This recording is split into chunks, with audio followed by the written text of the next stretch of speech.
Hi, I'm Helen Brome.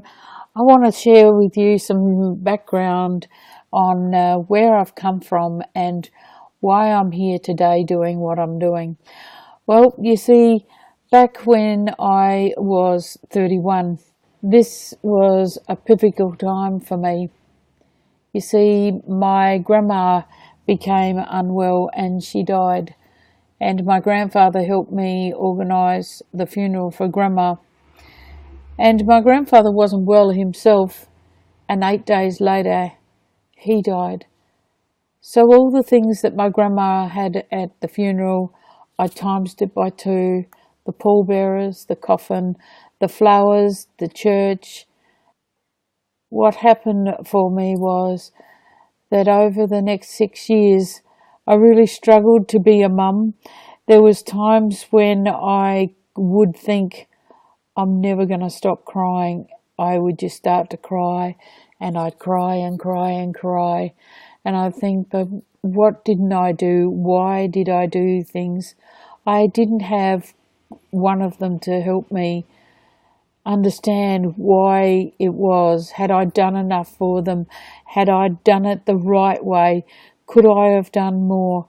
And of course, there are all the unanswerable questions that we all struggle with when we've had a loss of somebody very close to us. It got to a point in that I could be a mum with my children going to school.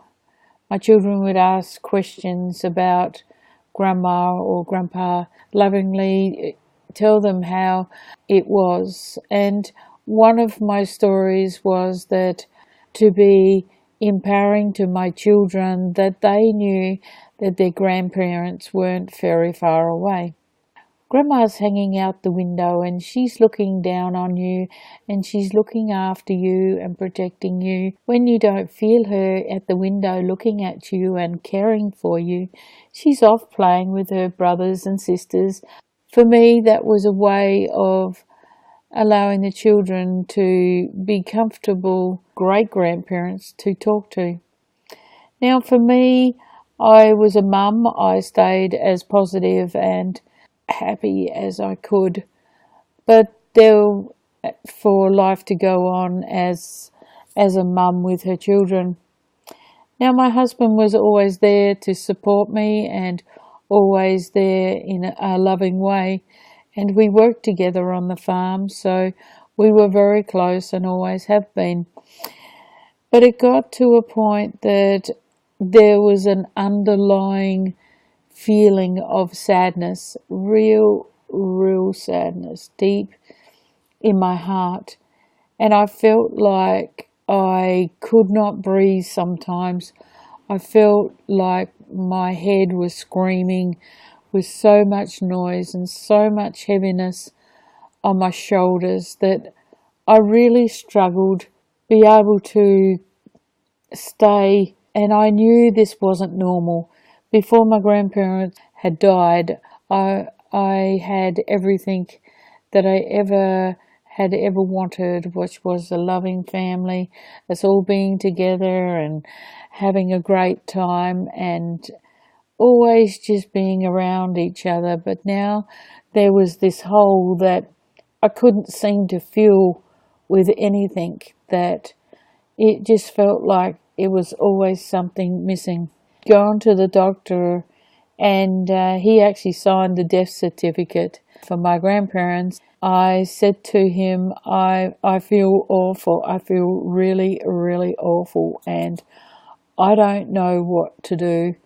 And at the time, we had got a cold after my grandparents had died, and every year this cold would be coming back where we would be, all of us, quite sick and blowing our noses, and I had just didn't know what to do. So this day in the doctor's office, I said to him, I'm not coping very well. I don't know what's wrong with me, and I really need something. Well, I was pretty green back then, so I didn't know what he was going to give me. I hoped it was going to be something that would make me feel better so that I could go back to living how I was before my grandparents had died, understanding that this would be something that would really help me. It only took a couple of days and my mouth was dry. I sure didn't feel any better. What was supposed to make a difference for me had no difference. And then I tried to get off these things. And of course, it made my head scream even louder. It made me feel even heavier. It made me feel angry that now I was taking some tablets. But meanwhile, really, I wasn't great at all. I was pretending that I was great. And by having these tablets, obviously I wasn't as great as I was supposed to be. Well, in my mind, how I wanted to feel was I wanted to go back to how I was feeling before my grandparents died. Well, I got so disillusioned with, it just wasn't what I needed. I couldn't believe that that wasn't the answer. So I went to the health food shop in the local town and I said to the lady, I need something. I don't feel very well. I'm just so sad. And she said, well, this is good for anxiety. Perhaps try these. For the next month I would try them and still no change. Still I was feeling horrible. Still I was feeling so sad, but still trying to remain happy for my children and get on with life. Get on and work with my husband and cook cakes and milk cows because I lived on a farm. It still never made a difference. That day when I was looking in the local paper and there was this little ad that said about having remedial massage and relax your muscles. Of course, I'd never heard of massage before. I thought, well, I need to do something. So I rang the number and I booked myself in for a treatment at the end of the day when I was going to the local town to get the groceries. And so what happened for me, I got all the groceries and I had them sitting in the car and I was ready to go and have this massage. Well, I didn't know what to expect. I really didn't know what was going to happen. I went in and so when you have a massage, you need to take your clothes off and you're covered up with a towel. And so it was all very discreet and all very strange to me, seeing it was being my first massage. I hoped that this would be the answer to why I was feeling so awful. Over that hour, my eyes closed and I felt very, very different. I would feel myself drifting away and then I would feel myself coming back and feeling what the person was doing. And at the end of the time, it felt like it went on for quite a while. And after the hour, the time was up and my massage had been finished. The experience that I felt of having a massage, so different. I'd never experienced this before. And when I got my clothes back on, I was all lightheaded. I was so relaxed. And as I came out the front and I paid for my massage, they gave me a drink of water. Now I sat on the chair and slowly stayed in this beautiful place of feeling so calm. And I remember thinking, oh, I've not got a thought going on in my head. I just feel really relaxed. My shoulders weren't up around my ears anymore. They were so peaceful, and I just sat there and enjoyed the experience of having this massage. And this thought came to me was, if this can feel so good for me, what would it be like if mums could all have a massage and all feel as good as I felt right now? And in that moment, I thought, wow, wow, wow, wow. Slowly I got in the car. I drove home, which was about 3/4 of an hour away, in this place of total bliss, of feeling even better than I were before my grandparents had died. Now my little kids came out and all were excited to see me and jumping around my feet, and I thought, oh my God, I can't even hear them as loud. I just felt so relaxed. It felt like the kids were way down the paddock and coming running towards me. It was just so peaceful and so comfortable. And over the next few days, I started to sleep better. Even the children were more relaxed and happier. And I said to my husband a few days later, what do you think if I go off to Adelaide and learn this massage? Because I feel so much better. I feel really, really great. And he said to me, well, if that's what you want to do, well, let's see when the next ones start. So out came the yellow pages. I looked through the yellow pages to find out, and I rang the 3 schools up to find out when their next introduction or holistic massage course was going to start. And how I decided which one I would start was the one that started first. It was 3 months. I had 3 months to get myself sorted and organised. I paid for the course. I was going to the course, but there was one little glitch that I had to get over. You see, I'd lived on the farm all my life. When we went to Adelaide, my husband always came with me. He always drove. We didn't see the city very often. I was going to get on the bus for the first time and travel 6.5 hours away to the city, and I was staying with a cousin of mine. She took me into the school each day and she picked me up. But first I had to get myself ready because I hadn't been to the city. I hadn't been on a bus. I hadn't been away from my children.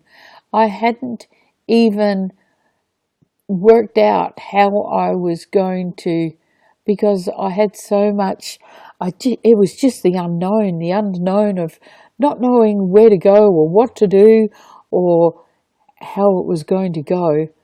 All I knew was that I wanted to learn this massage. I focused on that massage.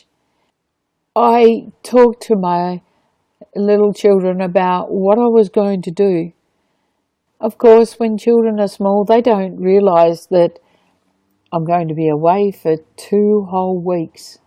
It just got to that I just kept talking to them, and they would ask me questions and ask me more questions until the week arrived that it was time to get my children ready and to get food in the freezer, have my husband comfortable that I was going off to do a course that I knew nothing about. You see, right there and then was the moment that I remembered back when I was 15. You see, I've only got my Year 8 education. I got pulled out of school. Well, I didn't get pulled out of school. My parents told me a great story about how I would be able to go to the different towns and I'd have a great time and I'd get paid money to do the work on the farm with my parents. And at the time I thought, well, that sounds like a great idea. Yes, I'll leave school. And I was really excited to leave school. But the next year, when my sister and my other sisters, I'm the oldest of 6, when my sister was wearing my school jumper, she had her shiny black shoes on, and they all left to get on the bus. And that was the moment that I'd realised that I'd made the hugest mistake. Huge, huge, huge, huge. Because I wasn't going to school anymore. I wasn't going to see my friends anymore. I wasn't going to keep learning because I had a dream about being a nurse or a police officer. And that was where I was going. And that moment when my sister got on the bus and I was left at home, I realised I hadn't thought through what this meant for me. All I knew was I was going to have fun at home. And that was the path that I had taken. And for 5 years, I was so wanting to go back to school. Every day I wish I'd stayed at school. I wish I had my friends. I wanted to go to school. And I didn't get to go back to school. I didn't have the last 4 years of my education like everybody else. I didn't get to enjoy my friends anymore. Back then there was only the telephone, and back then I didn't get to see anybody anymore. And so it was the end of my education as far as being at school and being with friends and teachers and going on the bus, that I'd realised that I needed to think about what would happen in the future of me not going to school. What did it really mean? And in that moment, I knew it was the end of where I was going as far as being a nurse or being. And for those 5 years, I yearned to be at school, and I yearned to want to learn things. I even sent her off to get this coupon in the paper that said, learn how to draw cartoons. And this piece came back and it was $300, a lot of money back then. And I wanted to start drawing and learn how to be a cartoon artist. Because it was so much money, I knew I couldn't get it. I couldn't go and learn it. There was this yearning, not being able to go and learn things. When I got married, it was like a real freedom to just be and do what I wanted. My time learning about how to grow vegetables, and that was the moment my freedom happened, to be able to go and learn things. I went and learned how to type, and I went and learned pottery, and I did lots of things after that. I knew what I'd missed out on, only half a fraction of what I thought. Going off to massage school, I was reminded that I didn't have much education. I didn't have what it took. And so I got on that bus that day, and my little children, I hugged and kissed them and told them I'd be back soon. And my hubby was going to look after the children. I would ring them every night. I rang them every night while I was away. Each day went past during the massage. You massage each other 4 and 5 times a day. So by the time I got to the end of the first week, those tablets went in the bin. And one of the girls that I'd got to know, she said to me one day, she said, "You're so sad." And I said, "Yes." And I told her what had happened to me, and she said, "Helen, you're still in grief." I sat and thought, oh my goodness, everything I'd been feeling was all about my grief of my grandparents not being there anymore. There started my search to understand about grief, to get through this, to learn how to do massage so that I could help others, help them do where they were going and what had happened for other people. By the end of the second week, I was due to come home. I'd bought myself a brand new massage table, and I went home. It was amazing coming home. My body was so loose, my mind was so at peace. I had all these wonderful, wonderful new skills that I just loved so much. I felt empowered that now I could help other people with what was going on for them, but also I could help myself in what I had learned. But even more importantly, when I got home, my little kids had never had a massage before, and so the next day I got my table out, had my towels all set up how we were told to set it all up, and I massaged my little kids. And it was truly amazing what happened for them. For my husband, he'd never had a massage either, and because he worked hard on the farm, he was really tight in his muscles. And yes, he was stressed, and so I gave him a massage, and he thought it was fantastic, and his back hurt less, and he felt amazing. 2 days later, I went back down to the place, the natural therapies place where I'd had my first massage. I had organised before I left to go to my massage course that I would start 1 day a week in this health house where I'd had my first massage. Well, it was really exciting for me, and I felt like I was that 15-year-old and I was going off to my career, my job, my way of making money.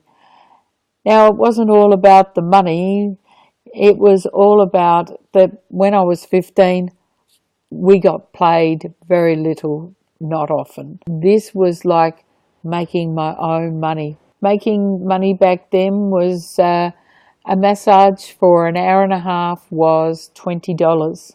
And I was over the moon.